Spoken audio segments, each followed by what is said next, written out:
मला स्वप्नातही वाटलं नव्हतं की बारामतीत ही पोटनिवडणूक होईल. दादा अजूनही आपल्यात नाहीत असं अजूनही वाटत नाही आणि हे मला मान्य नाही. पण येत्या ह्या काळात तुमच्यावर आणि माझ्यावर खरंच वाटत नसा तरी आणलाय. दादांचं जाणं ही केवळ माझी माझ्या कुटुंबाची वैयक्तिक हानी नाही तर बारामती, महाराष्ट्र आणि देशाची हानी झाली असं म्हटलं तरी वावगं ठरणार नाही. दादांसाठी बारामती म्हणजे आई सारखी होती. बारामतीचा केवळ प्रत्येक कार्यकर्ता नाही तर बारामतीचा प्रत्येक नागरिक हा दादासाठी खरा पांडुरंग होता. बारामतीकरांची सेवा म्हणजेच पांडुरंगाची सेवा हाच दादांचा विश्वास आणि आधार होता. बारामती म्हणजे दादांचा श्वास होता. म्हणूनच त्यांचा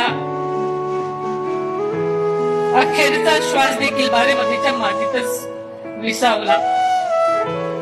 बारामतीतल्या प्रत्येक झाडात, फुलात, पानात, रस्त्यात, शाळेत, नदीच्या इमारतीत दादांचा स्पर्श आहे.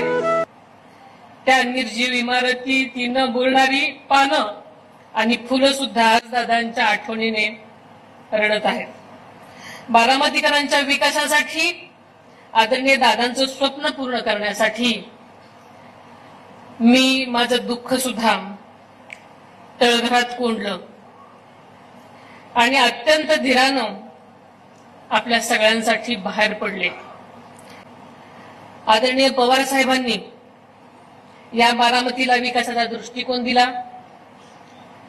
दादाने त्यावर आपल्या कष्टानं रंग भरले, कोंदण भरलं. हे बारामतीला फुलवलं, जगवलं आणि जागतिक दर्जाकडे नेलं.